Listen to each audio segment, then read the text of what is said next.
जय हिंद दोस्तों, मैं आपका अविनाश चौहान लेकर आया हूं आपके बीच में अलजेब्रा का नेक्स्ट सेशन। और ये बहुत ही इंपॉर्टेंट रहने वाला है क्योंकि एग्जाम पॉइंट ऑफ व्यू से जब भी हम फॉर्मूलाज को देखते हैं, हमारा क्या हो गया भाई, हम लोग एडिक्टेड हो गए हैं। किसके लिए भाई एडिक्टेड हो गए भाई? कहीं भी वैल्यूज को पुट कर देना, समझ रहा है कि नहीं समझ रहा है। और समस्या ये होती है कि हर एक जगह आज का क्या है भाई, आज का सिनारियो तो 2015 वाला है नहीं कि आपके वैल्यू पुट्स पे वैसे क्वेश्चंस आ जाएंगे। तो हमें फॉर्मूला एकदम हमारे दिमाग में रहनी चाहिए, ये बात है। हम वैल्यू पुटिंग करके भी बनाएंगे भाई, और फिर मैं आपको बताऊंगा कि उसका यूज क्यों है, कहाँ पे करना है हमें। ठीक है भाई, आज का सेशन है, थोड़ी सर्दी हो गई है तो अलजेब्रा का ही पार्ट है। ठीक है भाई, और देखो आज हम लोग थोड़ा क्यूब के बारे में सीखेंगे क्योंकि लास्ट लेक्चर में हम लोगों ने स्क्वायर को देखा हुआ था। तो क्यूब पे अगर डिस्कस करें हम लोग, तो पहला ही फॉर्मूला आता है a प्लस बी का होल क्यूब। क्लियर है भाई? तो a प्लस बी का होल क्यूब क्या होता है भाई? तो आप कहोगे a cube plus b cube plus 3ab a plus b. Clear है भाई? एक तरीका ये लिखने का हुआ। इसी को हम लोग कैसे लिखते हैं वो समझ जा। a cube plus b cube plus 3a square b plus 3ab square. Clear है भाई? समझ में आई बात? दूसरा फॉर्मूला हम लोग लेते हैं a माइनस बी का क्यूब। ठीक है भाई, जहां भी आपका b आएगा वहां पे वो निगेटिव जाएगा, कोई दिक्कत नहीं है। देखना कैसे, a क्यूब b आया तो minus b cube minus 3ab और ये a minus B.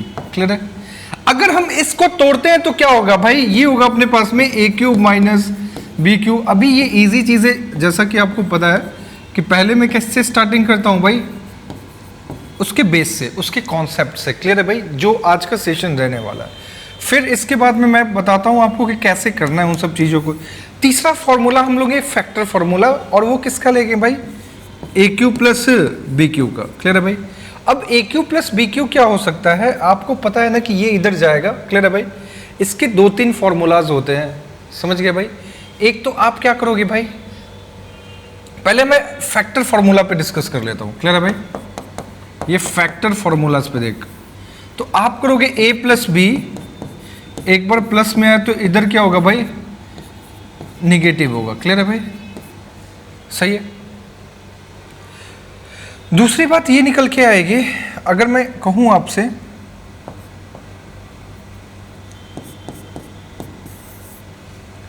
a cube minus b cube. ठीक है भाई? तो ये a माइनस बी, और ये क्या होता है भाई? माइनस है तो इस साइड क्या होगा भाई? प्लस होगा। ठीक है भाई? ये हमारे फैक्टर फॉर्मूलाज हो गए किसके? a cube plus b cube और a cube minus b cube के। ठीक है भाई? आज का सेशन इसी पे रहने वाला है और कुछ चीज़ों को हम लोग सीखेंगे भी इसमें। ठीक है भाई? कैसे हम लोग एज्यूम करेंगे। फॉर एग्जांपल मैं कहता हूं आपके बीच में कि कैटरीना और आलिया, ये दो लोग हैं। कैटरीना मेरी, मतलब मेरी कैटरीना और आलिया जो भी है। अगर मैं कहता हूं ये दोनों जो हैं, ठीक है भाई, ये दोनों जो है सेम क्लास में पढ़ रहे हैं। क्या भाई? एक ही क्लास में है। ठीक है भाई? इनका इन्वॉल्वमेंट एक ही क्लास में है। अगर ये मान के चलो ग्रेजुएट कर रही है, क्या कर रही है भाई? कैटरीना ग्रेजुएट कर रही है, तो आलिया क्या करेगी? तो आप कहोगे कि सर ग्रेजुएट ही करेगी। समझ रहे हो कि नहीं समझ रहे हो?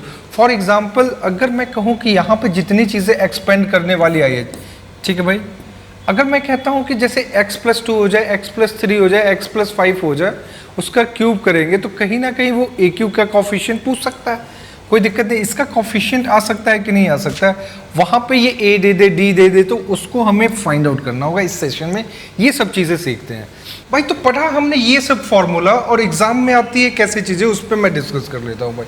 मैंने आपसे जैसे दिया x plus y is equal to 7 कर दिया। ठीक है भाई? x plus y is equal to 7, ऐसे क्वेश्चंस आपको सीट में भी मिलेंगे।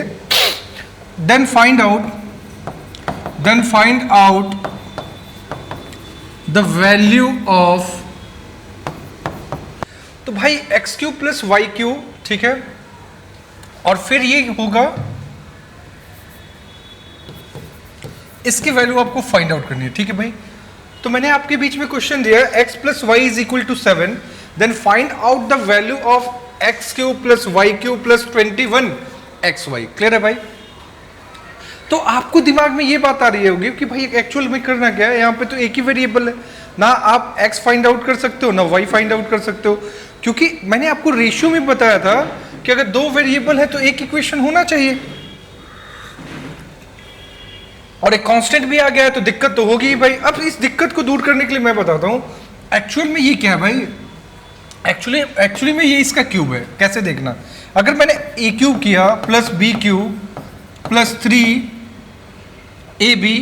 यानी x प्लस वाई है ना, और x इंटू वाई क्या होगा भाई, एक्स वाई हो जाएगा। ये फॉर्मूला मैंने अभी आपको बताया था भाई, ये समझ रहे हो कि नहीं समझ रहे हो, अभी तो बताया था ये, तो आपको ये बात समझ में आनी चाहिए और करना भी होगा ये। अब क्या करोगे आप यहां पे क्या किया हुआ है क्वेश्चन में, सिर्फ और सिर्फ एक काम किया हुआ है, इसने ज्यादा कुछ किया नहीं है। इसने क्या किया है कि इस 7 की वैल्यू ये एक्स वाई की जगह रख दिया हुआ है।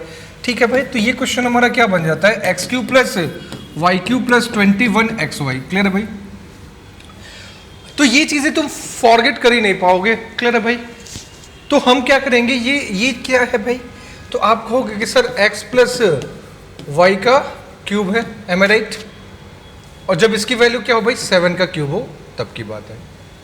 ठीक है, यानी 7 का क्यूब क्या होता है भाई, तो आप कहोगे कि सर 7 का क्यूब जो है वो अपने पास में मिलता है 343। ठीक है भाई, तो इसका आंसर 343 हो गया। ये बाई फॉर्मूला हुआ। जो बात मैंने आपको बताई थी वैल्यू एलिमिनेट करने वाली बात, वो समझ जाओ। कभी भी दो वेरिएबल रहे, ठीक है भाई, तो हम क्या करते हैं, जब फाइंड आउट करना होता है तो किसी एक की वैल्यू को हम लोग 0 कर देते हैं या उसको हटा देते हैं। ठीक है भाई, तो अभी आपको दिख रहा होगा ये x एंड y है, तो मान के चलो क्या करते हैं भाई, हम लोग x की वैल्यू 0 रख लेते हैं। क्या करते हैं भाई, x की वैल्यू अगर 0 रख लेते हो, क्या कर लेते हो, 0 रख लेते हो, तो आप मुझे बात बताइए, ये format y is equal to 7 बन जाएगा, और जिसमें भी x है उसको हटाएंगे, तो मान लीजिए ये खत्म हो जाएगा, इधर से ये खत्म। तो एक्चुअली में हमें क्या फाइंड करना, अगर y की वैल्यू 7 है तो y क्यूब क्या होगा, 343 होगा कि नहीं होगा, ये मुझे आप बात बताइए। एज इट इज अगर y इज इक्वल टू 0 करता हूं, ये पहला केस होता है, ये दूसरा केस, तो x की वैल्यू 7 हो जाती है, एम आई राइट? इस कंडीशन में ये वाला तो रहता है आपका, तो y वाले जितने भी टर्म है वो कैंसल आउट हो जाते हैं। तो if x is equal to 7, तो फाइंड आउट क्या करना है भाई, x क्यूब करना है। तो 7 का क्यूब क्या होता है, 343 होता है कि नहीं होता, ये बात हो रही है, और बहुत ही मजेदार बात है, इस बात को समझना। खैर, मैं जो सिखाना चाहता था ये था भाई कि अगर ये दिया है तो आपको पता लगना चाहिए कि इसको हम लोग एक्सपेंड करेंगे तो यही चीजें मिलने वाली है। ठीक है भाई, बढ़ते अपने क्वेश्चन की तरफ, और पहला ही क्वेश्चन उस तरीके का है, देख लो, x plus y is equal to 3, then what is the value of x cube plus y cube plus 9xy। Clear है भाई? आपको पता है ना भाई कि ये किसका क्यूब है भाई, ये एक्चुअल में अगर देखा जाए तो x प्लस वाई का क्यूब है ना, तो 3 का क्यूब क्या हो गया, 27 हो गया, क्योंकि आपको भी पता है जब हम लोग इसको एक्सपेंड करते हैं तो क्या होगा भाई, ये x cube plus y cube हो जाएगा प्लस 3xy, और ये x प्लस वाई, और एक्चुअल में क्या किया हुआ है, जो ये x प्लस वाई की वैल्यू को यहाँ पे पुट कर दिया है, इस कारण ये क्या दिखता है भाई, 9xy दिखता है। क्लियर है भाई? बट लेकिन जब आप एग्जाम में जाओगे, मैंने आपको बताया था, कभी भी क्या हो भाई, एक जितने हमारे इक्वेशन बन रहे हैं, ठीक है भाई, उससे वेरिएबल अगर ज़्यादा है भाई, तो कुछ ना कुछ टर्म को हम लोग एलिमिनेट कर सकते हैं, कोई दिक्कत नहीं है। लेकिन जब हम एलिमिनेट करेंगे तो मान के चलो हम लोग ऐसा करते हैं कि x को एलिमिनेट कर देते हैं। एलिमिनेट करने का मतलब क्या होता है भाई, हम उसकी वैल्यू को 0 कर रहे हैं, या तो x को 0 करेंगे, अदरवाइज y को 0 करेंगे। क्लियर है भाई? अगर x और y को 0 करना है, दूसरी चीज ये होगी जो हमें फाइंड आउट करना है ना भाई, उसमें से भी अगर मैंने फर्स्ट वाले केस में करें तो x के टर्म को हटा लेंगे जो भी पूछ रहा है, अगर y 0 रखेंगे तो y के टर्म को भी हम क्या करेंगे भाई, एलिमिनेट कर लेंगे।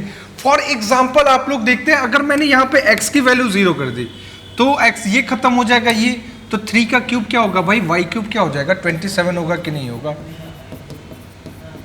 समझ रहे हो कि नहीं समझ रहे हो, ये बात कह रहा हूं। अगर मान के चलो मैंने y को 0 कर दिया, क्या कर दिया भाई, तो y ये 0 हो जाएगा, y क्यूब है तो 0 का क्यूब 0, ये 0 इंटू समथिंग 0, तो यही क्वेश्चन क्या हो जाएगा, x इज इक्वल टू 3 हो गया, और मैं क्या फाइंड आउट करना है, एक्स क्यूब फाइंड आउट करना है। तो एक्स की वैल्यू अगर 3 है तो एक्स क्यूब क्या होगा भाई, आप कहोगे 3 का क्यूब कितना हो गया भाई 27। समझ में आया क्या मेरे भाई, एक बार हाँ या ना बोल दो। ठीक है भाई, ये वो लोग करते हैं, ये अपना चमनलाल ऐसा ही करेगा। और जानते हो ना चमनलाल कौन है भाई, ये सिलेक्शन लेने वाले बच्चे होते हैं क्लास के, ठीक है, जिसकी लड़कियां दीवानी होती हैं वो वाले होते हैं, ऐसा उनको लगता है, लेकिन ऐसा कुछ भी नहीं है, समझ रहे हो। आज का तो एकदम सिनारियो ही चेंज हो गया।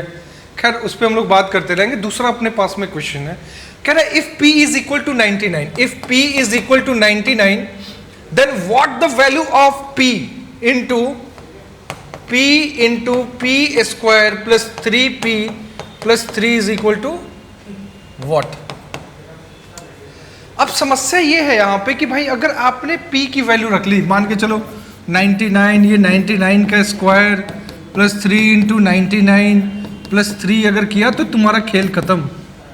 समझ रहे हो कि नहीं समझ रहे हो। It's a part of also a number system, ये एक पार्ट है नंबर सिस्टम का भी है, बट मैंने इसको अपने सीट में इसलिए जगह दी है, रीजन क्या है भाई, यहाँ पे मैं आपको कुछ बातें सिखा सकूं। और ये सिंप्लीफिकेशन में भी कोई बच्चे इसको नंबर सिस्टम में भी कहता है, कोई बच्चा कहता है ये सिंप्लीफिकेशन का क्वेश्चन है। ठीक है भाई, तो होता ये है एक्चुअल में, मुझे एक बात बताओ, अगर मैं कहूं आपसे 99 किसके क्लोज होता है तो आप क्या कहोगे कि भाई सर ये 100 के क्लोज होता है। ठीक है भाई, क्योंकि ऑलवेज हमें 100 का क्यूब करना थोड़ा सा इजी होगा। एक्चुअली मैं आपसे कहता हूं कि अगर मैं इसको मल्टीप्लाई कर दूं तो ये रिजल्ट क्या हो जाएगा भाई, वो समझना। इससे कोई भी नहीं जाएगा भाई, जो जाएगा उसके एग्जाम ऐसे भी नहीं होने वाला है। समझ रहा है कि नहीं समझ रहा है। तो ये क्या होगा भाई, P Q plus 3p square plus 3p हो गया। M I right. अच्छा मुझे एक बात बताओ, अगर मुझे 100 बनाना है क्या करना है भाई, तो हम क्या करेंगे, p प्लस 1 करेंगे कि नहीं करेंगे। जैसे हमारे पास 99 रुपीज़ रहता है तो हम क्या कह देते हैं सर 100 रुपीज़ है। Am I right. As it is अगर हमारे पास में अगर 99,000 है तो हमारा आंसर क्या होता है कि भाई लगभग 1 लाख रुपए है, वो चीज़ है। तो इसका क्यूब करोगे तो क्या होगा भाई, पी क्यू 1, ठीक है भाई, 3p स्क्वायर प्लस 3p और p plus 1। M I right. क्योंकि देखो मैंने क्या किया है भाई, ये देखो ये वाला टर्म जो है ना, ये वाला टर्म मैं थोड़ा हटा देता हूं ताकि आपको ज़्यादा बातें समझ में आए। एक्चुअली में मैंने क्या किया भाई, A cube plus B cube plus 3ab into A plus B किया। ठीक है भाई, अगर इसको एक्सपेंड करते हैं तो ये 1 plus 3p square plus 3p होगा। M I right. अच्छा लेकिन इस टर्म में सिर्फ और सिर्फ क्या बचा हुआ है भाई, तो आप कहोगे कि सर इसमें बचा हुआ है, अगर मैं इसमें +1 और -1 कर दूं, क्या कर दूं भाई, तो मैंने +1 -1 क्यों किया, इसके पीछे रीजन समझ जाए भाई। अगर x में आपने 1 ऐड किया है और x y के बराबर है तब भी इधर कर, अगर x की वैल्यू भी 99 है, इसकी भी 99 है, तो हम क्या कर रहे हैं भाई, अगर 1 ऐड किया तो ये भी 100 हो गया और ये भी 100 हो गया। क्लियर है। दूसरी बात ये होती है कि अगर अपने पास में 100 है, उसमें से 1 और प्लस कर दे तो क्या उसकी वैल्यू 100 ही रहेगी कि नहीं रहेगी। मैंने बार बार आपको ये बात बताई है कि उसके टर्म एंड कंडीशंस को चेंज नहीं कर सकते हो, जो है सो है। टर्म एंड कंडीशन का मतलब समझना क्या होता है, आप कोई भी क्वेश्चन में जो भी पूछ रहा है उसकी वैल्यू को अपने अकॉर्डिंग तो चेंज कर सकते हैं, लेकिन उसकी वैल्यूज ऑलवेज सेम होनी चाहिए। फॉर एग्जाम्पल अगर आपने x में 1 से मल्टीप्लाई किया, x मल्टीपल बाई 1, तो ये इसकी वैल्यू चेंज नहीं हो जाएगी। लेकिन जैसे ही आपने x में 2 से किया, ये 2x हो जाएगा, तो उस टर्म की वैल्यू क्या हो जाएगी, 2 टाइम्स हो जाएगी, तो ये गलत हो जाएगा। 2 से अगर मल्टीप्लाई किया है तो 2 से डिवाइड भी देना होगा। मैं ये कह रहा हूँ, ये सब बेसिक बातें हैं। ठीक है, तो एक्चुअल में ये इतने टर्म के लिए हम क्या लिख सकते हैं भाई, आप बताओ। तो आप कहोगे सर p प्लस 1 का क्यूब -1 कर देते हैं, हाँ या ना। ये आपको सीखना होगा, ये आपको सीखना होगा भाई, नहीं तो एग्जाम में कुछ लग जाएंगे तुम्हारे। अच्छा मुझे एक बात बताओ, ये 99 प्लस 1 100 हो गया, और 100 का क्यूब करोगे तो क्या होगा, 6 0 आएगा क्या भाई, -1 तो क्या हो गया भाई, 1 2 3 4 और 1 5। हमारा 5 वाला कौन दिख रहा है भाई, क्योंकि देखो 1 पे 6 0 है ना।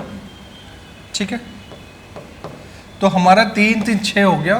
तो option c is the right answer. ये एक बेहतरीन क्वेश्चन था, इसको आप लोग करते रहेंगे, ठीक है भाई। अगर नहीं कर पाए तब तो दिक्कत होगी। बढ़ते अपने नेक्स्ट क्वेश्चन की तरफ, ठीक है भाई। अपना नेक्स्ट क्वेश्चन है, पेन एंड पेपर लेकर बैठे रहना, ये बहुत ही ईजी क्वेश्चन है। It's a parts of also ratio. तो रेशियो में मैंने आपको बताया था जब डिग्री सेम होती है, अभी जब हम लोग लेक्चर पढ़ रहे थे वहाँ पे मैंने डिग्री के बारे में आपसे डिस्कस किया था, समझ गए कि नहीं समझ गए।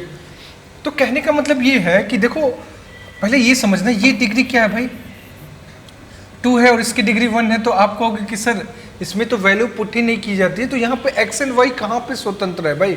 एक्स एंड वाई अगर इंडिपेंडेंट होता तब हम ये काम कर पाते,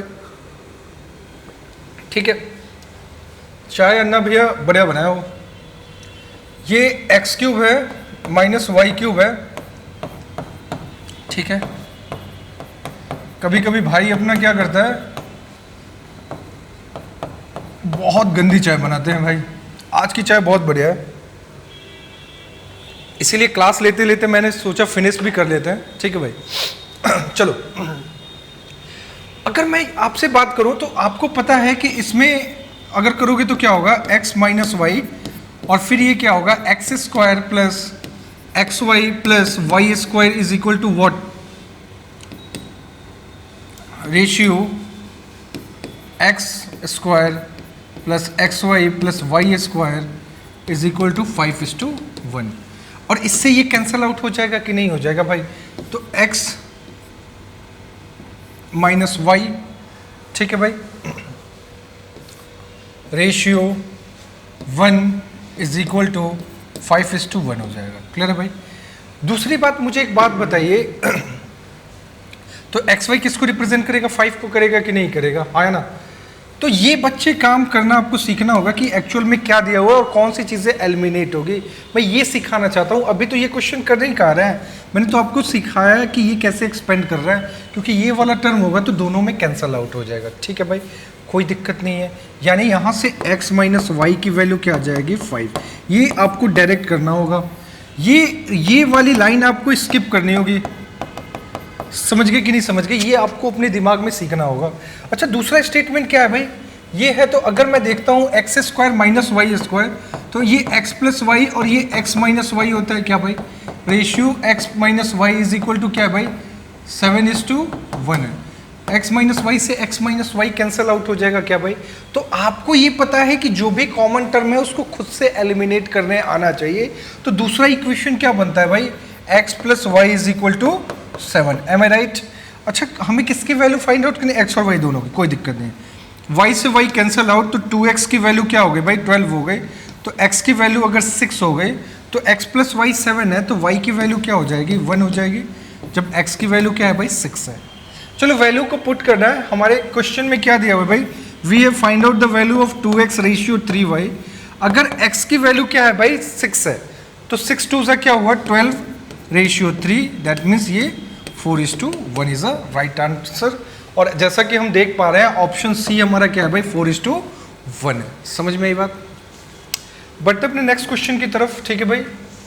हाँ भाई, ये अभी अगर बात करें किसकी भाई, CDS और CGL के लिए बहुत ही ज़रूरी क्वेश्चन है भाई, और इवन CPU के लिए, किसके लिए भाई, CPU के लिए भी ये बहुत ही इंपॉर्टेंट क्वेश्चन है, ठीक है भाई। आजकल यहीं से सबसे ज़्यादा क्वेश्चंस पूछे जा रहे हैं। अगर हम देखें, ये देखो, ये तो अगर हमारा दिया हुआ है जैसे question 5√5x³ plus 2√2y cube, ये देखो यहाँ पे ax plus √2y into bx square plus 2y square plus cxy, ठीक है भाई। And we have find out the value of a square plus b square minus c square, जैसा कि हम देख पा रहे हैं। अच्छा, मुझे एक बात बताओ, ये तो परफेक्ट स्क्वायर नहीं है ना, परफेक्ट क्यूब के रूप में तो दिया नहीं है, वो तो कोफिशिएंट लगा कर रखा हुआ है। जैसे मैंने लास्ट क्लास में 25a स्क्वायर था, याद करना, पहले लेक्चर में मैंने आपको बताया था 25a स्क्वायर है, तो इसके लिखने का तरीका क्या होगा, 5a का the whole square. As it is अगर मैं बात करूं, अगर 5√5 का मतलब क्या होता है वो समझ जाओ, √5 इंटू √5 इंटू √5, तो इसको कैसे लिखते हैं भाई, 5 इंटू 5, ये मैं उनके लिए बता रहा हूँ जिनको कुछ भी नहीं आता। समझ रहा है कि नहीं समझ रहा है भाई? अच्छा तो ये क्या हो गया, 2 निकला तो 5√5, ठीक है भाई। ये एक बार मैंने बेसिक में डाल लो, जिनको ज़्यादा समझ में नहीं आती है, या ये उन लोगों के लिए जो काफ़ी टाइम से क्या कर गए हैं भाई, अपना पढ़ाई छोड़ चुके हैं, ठीक है भाई। तो मैंने ये कहा कि एक्चुअल में ये क्या है भाई, √5 x का क्यूब है प्लस 2 √2 का क्या है, √2 y का क्या है भाई, क्यूब है। अब इसको एक्सपेंड करते हैं a cube plus b cube पे। तो ये क्या होता है भाई, a plus b into A square क्या है भाई, आप कहोगे a स्क्वायर है, √5 का स्क्वायर क्या हुआ 5x स्क्वायर a स्क्वायर, ठीक है भाई, प्लस b स्क्वायर क्या होगा 2y स्क्वायर, ठीक है भाई। और फिर क्या होता है, माइनस ए बी होता है, तो माइनस करोगे और ए बी के लिए क्या होगा, √5 इंटू √2 क्या हो गया भाई, √10xy। क्लियर है भाई? बात सभी को समझ में आई कि नहीं आई? बात हमने क्या किया, एक्चुअली में इसको एक्सपेंड किया हुआ है। अच्छा मुझे एक बात बताना कि ये जो है वो इसको रिप्रेजेंट कर रहा है, ये वाला टर्म इसको कर रहा है कि नहीं कर रहा है? कहने का मतलब ये है कि जो भी x का कॉफिशिएंट होगा वो किसको रिप्रेजेंट करेगा, a को करेगा। सही है मेरे भाई? और जो x स्क्वायर का कॉफिशिएंट है वो किसको करेगा भाई, b को करेगा। एज इट इज xy का कॉफिशिएंट किसको रिप्रेजेंट करेगा, c को करेगा। ठीक है, यही बात कहने को है और कुछ भी नहीं है भाई।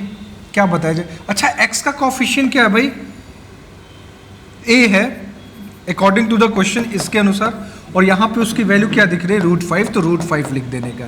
तो कैटरीना के बारे में मैंने बताया था सेम क्लास वाली बात, तो वो आपको समझना होगा कि अगर आलिया और कैटरीना है भाई, एक बार फिर से मैं रिपीट कर देता हूँ, अगर वो सेम क्लास में कर रहे हैं और कैटरीना 10th में पढ़ रही है, 10th में नहीं पढ़ रही है भाई, अभी मास्टर्स कर रही है, अब एक स्टेप हम लोग उसको आगे कर लेते हैं, अब लेवल उसका थोड़ा सा बढ़ा देते हैं। तो होता ये है कि भाई अगर आलिया और वो दोनों सेम क्लास में मास्टर कर रही है, कौन कर रही है भाई, अपनी कैटरीना, तो आलिया भी सेम ही करेगी, ये चीज़ है। तो भाई ये बताना कि अगर a रिप्रेजेंट क्या है भाई, x का कॉफिशिएंट a है, तो a किसको रिप्रेजेंट करेगा, √5 को। इसी तरीके b क्या किसको रिप्रेजेंट करेगा, तो आप कहोगे कि सर x स्क्वायर के कॉफिशिएंट को, तो डायरेक्ट 5 हो गया। और ये c की वैल्यू क्या होगी, -√10 हो गया क्या भाई, हाँ ना, क्योंकि xy का कॉफिशिएंट है, कोई दिक्कत नहीं है, भगवान का दिया हुआ सब कुछ है। ठीक है भाई, तो अपने पास जो क्वेश्चन है वो ये है, देखना, ये ए क्यूब नहीं है भाई, ये a स्क्वायर है, a square plus b square minus c square है। ठीक है भाई, अगर a की वैल्यू √5 है, √5 का स्क्वायर क्या हो गया, 5 हो गया, और 5 का स्क्वायर क्या हो गया, 25 हो गए। और आपको फिर पता है कि आप क्या पता है भाई, आपको पता है -√10 का स्क्वायर क्या होगा, 10 ही हो जाएगा। तो 25 5 30, 30 में से 10 गया 20 इज अ राइट आंसर। कुछ बच्चे क्या करते हैं, एरर में इसको प्लस कर देंगे और उसका आंसर 40 आ जाएगा, जो कि गलत है। ठीक है ना, ये 40 जिसने भी क्लिक किया होगा वो गलत है। हमारा आंसर क्या आना चाहिए भाई, 20 आना चाहिए, ये बात समझ जाना। ये जिसने भी किया है ना वो चमन लाल की कैटेगरी में नहीं है, उसको दिक्कत हो जाएगी, समझ में आई ना। तो जब भी आप एग्जाम में जाओगे क्या करोगे भाई, आपको ये सब लिखने की ज़रूरत नहीं है। आपको पता है भाई कि एक x का कॉफिशिएंट है, तो डायरेक्ट आप √5 लिखोगे। x स्क्वायर का कॉफिशिएंट क्या है भाई, b, तो b लिख लो। c की वैल्यू दिखेगी, तो ऐसे काम करना है। ये चीज़ मैं आपको अपने नेक्स्ट क्वेश्चन में बताऊंगा भी कि कैसे करना है। फॉर एग्जाम्पल अपने पास में जैसे ये क्वेश्चन है, ठीक है भाई, जैसे मैंने आपको बताया कि ये अपने पास में क्वेश्चन है, ठीक है भाई, ये क्या है भाई, √2 का क्या है भाई, √2x का क्यूब है माइनस √3y का क्या है भाई, क्यूब है।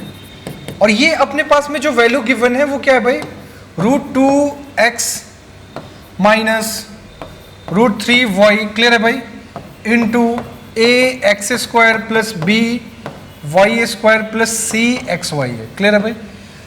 अच्छा अभी मुझे एक बात बताइए, क्या हम जब इसको एक्सपेंड करेंगे तो क्या होगा, इसको एक्सपेंड करेंगे तो a माइनस b होता है, और a माइनस b क्या होगा, 2x हो गया, और ये क्या हो गया भाई, ठीक है।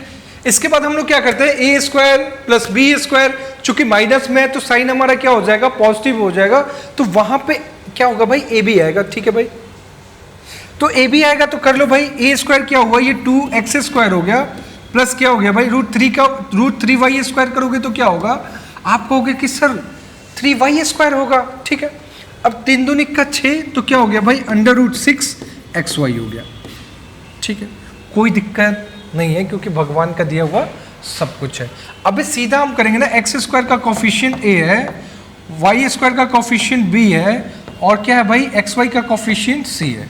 वैल्यू पुट कर लेते हैं। अपनी वैल्यू क्या निकालनी है भाई, a², तो a² करोगे तो 2 का स्क्वायर 4, b² तो 3 का स्क्वायर 9, ठीक है भाई। और c² क्या है भाई, तो आप कहोगे कि सर c² 6 है, क्या भाई √6 का स्क्वायर करोगे तो 6 हो गया। तो 9 4 13, 13 और 6 कितने हो गए भाई 19। Option c is the right answer. ऐसे करना है। ये बात सिर्फ और सिर्फ आपको समझाने के लिए थी, ताकि आप क्या करो भाई, अपने नोट्स को बढ़िया तरीके से लिख पाओ, बढ़िया तरीके से सेट कर पाओ। समझ रहे हो कि नहीं समझ रहे हो भाई, ठीक है। आते हैं अपने क्वेश्चन की तरफ, और ये हो सकता है कि आज के सेशन का लास्ट क्वेश्चन हो, और यहाँ पे ABCD तक दिया हुआ है, कोई दिक्कत नहीं है। आपको क्या करना है, एक्चुअली ये 8x³ का मतलब क्या है भाई, ये 2x का क्यूब है -3y का क्यूब है, ठीक है भाई। अगर मैं इसको एक्सपेंड करता हूं तो क्या होगा भाई, a - b, तो लिख लो a की वैल्यू क्या है भाई 2x है, और b की वैल्यू क्या है 3y है। Am I right. इसके बाद हम लोग क्या करते हैं, a² + b², चूंकि माइनस में है तो क्या करेंगे, साइड में पॉजिटिव होगा, RHS साइड में, ठीक है भाई। a² क्या, तो 4x², ठीक है भाई, प्लस b करेंगे, प्लस b² क्या होगा 9y² होगा। M I right. और फिर ये xy की बात करता है तो ये प्लस में होता है, तो 3 दूनी का क्या हो गया 6xy हो गया। चलिए भाई, जैसा कि हम क्वेश्चन देख रहे हैं, x का कोफिशिएंट a है, तो ये 2 किसको रिप्रेजेंट करेगा भाई, a को रिप्रेजेंट करेगा। एज इट इज हम लोग देख रहे हैं y का कोफिशिएंट b है, दैट मीन्स अगर हमने जो एक्सपेंड किया हुआ है यहाँ पे 3 किसको रिप्रेजेंट करेगा, वो 3 नहीं है भाई, समझ रहे हैं, इधर प्लस है यहाँ पे माइनस है, तो आप यहाँ पे डायरेक्ट कर लोगे, इसकी वैल्यू क्या है भाई -3 है। समझ में आई कि नहीं आई बात, क्योंकि देख यहाँ पे पॉजिटिव लिखा हुआ है भाई, ठीक है। अब c की वैल्यू क्या है, यहाँ पे c की वैल्यू यहाँ पे है, c की वैल्यू क्या दिख रही है आपको, तो c की वैल्यू दिख रही है आपको, देखना x² का कोफिशिएंट, तो x² का कोफिशिएंट 4 है, दैट मीन्स 4 जो है वो किसकी वैल्यू होगी, c की वैल्यू होगी। As it is d - y² कह रहा है, ठीक है भाई। तो d की किसकी वैल्यू है, चूंकि यहाँ पे साइन किसका है भाई, माइनस का है, तो यहाँ पे अगर पॉजिटिव है तो इसको -9 लेंगे। समझ में आई बात कि नहीं आई बात, थोड़ा सा एक 1 स्टेप हम लोगों ने ऊपर किया, ठीक है भाई। ऐसे क्वेश्चन क्या होते हैं, आपके दिमाग को क्या करते हैं, शार्प बनाते हैं। समझ गए कि नहीं समझ गए, अच्छी बात है। हमें क्या फाइंड आउट करना है भाई, a + b + c - d। We have find out the value of a + b - c - d। As it is a की अगर वैल्यू क्या है भाई, तो हम देखते हैं 2 है, b की वैल्यू -3, c की वैल्यू 4, और d की वैल्यू माइनस क्या हो गया भाई प्लस। तो 9 4 13 2 15 में से 3 गया, क्या हुआ भाई 12 इज द राइट आंसर। इसका मतलब हमारा आंसर क्या होगा भाई, तो हमारा आंसर होगा 12। समझ रहे हो कि नहीं समझ रहे हो। तो आज का सेशन बहुत ही इंपॉर्टेंट था, और आज हमने किस पे बात की भाई, अलजेब्रा के ऐसे सेशन पे बात की भाई। इस सेशन में हमने ये सीखा कि कैसे हम फार्मूला से जाएंगे, और ये 4 फार्मूला हमने पढ़े, और उससे रिलेटेड जितने भी क्वेश्चन थे वो हमने बनाया। एक चीज़ हमने ये सिखाई आपको कि जब भी क्या हो भाई, अगर मोर वेरिएबल है इक्वेशन से ज़्यादा है, ठीक है भाई, variable is more than equation, तो आपको क्या करना होगा भाई, वहाँ पे आप एक वैल्यू को एलिमिनेट कर सकते हो, कोई दिक्कत नहीं है। अगर XY के फॉर्म में है तो आप या तो x को आप क्या कर दीजिए भाई, एलिमिनेट कर दीजिए। एलिमिनेट का मतलब उसकी वैल्यू 0 ले लिए, अदरवाइज y को ले लीजिए, ठीक है भाई। इतनी बात सभी को समझ में आई। तो ये जो सेशन रहा उससे रिलेटेड फिर हम लोगों ने क्वेश्चन भी किया। एक ये क्वेश्चन था, दूसरा हमने ये लिया हुआ था, ठीक है भाई। देखा ना चमन लाल ने कैसे किया भाई, सीधा y की वैल्यू को 0 कर दिया, और सीधा वो क्या हो गया, y = क्या हो गया 0 हो गया। तो x की वैल्यू अगर 7 हो गई, x की वैल्यू क्या हो गई भाई 3 हो गई, तो आपसे x³ की वैल्यू पूछी हो, ये बात होती है। समझ गए कि नहीं समझ गए। तो आपको इसका नोट्स बनाना है अच्छे तरीके से, और नोट्स बनाने के बाद फिर क्या करना है भाई, उसको अपने दिमाग में भी रखना है, और जब एग्जाम में क्वेश्चन है तो वहाँ पे भी करना है, ठीक है भाई। और समझते रहना है कि भाई हमें, जैसे मैंने आपको कैटरीना और आलिया का एग्जाम्पल देकर भी समझाया था ना, कि कभी भी a और b किसको रिप्रेजेंट करता है। अगर x का कोफिशिएंट अगर a आया है, ठीक है भाई, अगर x का कोफिशिएंट a आया है, तो जब हम लोग अपने टर्म जो अकॉर्डिंग टू द क्वेश्चन जो भी गिवन है, अगर हम उसको एक्सपेंड करते हैं तो x के साथ में जो भी चीज़ें आती हैं उसको हम क्या करते हैं, उसकी वैल्यू को रिप्रेजेंट करते हैं। जैसे x का कॉफिशिएंट है, जब हमने टर्म को एक्सपेंड किया तो 2x आ गया, ठीक है भाई। तो आपको पता है ये 2x है ना, तो अगर x का कॉफिशिएंट क्या है भाई, a है, दैट मीन्स a की वैल्यू क्या होगी, 2 होगी। ये सब हमने बात की थी। जैसे मैंने ये बोला कि अगर अपना टर्म है, समझ जाना, ये क्या है भाई 2x है और ये ax है, तो आपको ये समझना पड़ेगा कि दोनों अगर इक्वल है तो a किसको रिप्रेजेंट करेगा, 2 को रिप्रेजेंट करेगा। ये सब बातें, ठीक है भाई। तो उम्मीद करते हैं कि ये लेक्चर आपको बहुत ही पसंद आएगा। अगर आपको ये लेक्चर पसंद आता है तो आपका काम क्या है भाई, इसको लाइक शेयर दबा के करना है भाई, औरों को फॉरवर्ड भी करना है। समझ गए कि नहीं समझ गए? मिलते हैं ऐसे ही बेहतरीन लेक्चर के साथ में नेक्स्ट लेक्चर में। ओके बाय बाय, पढ़ते रहो और पूछते रहो।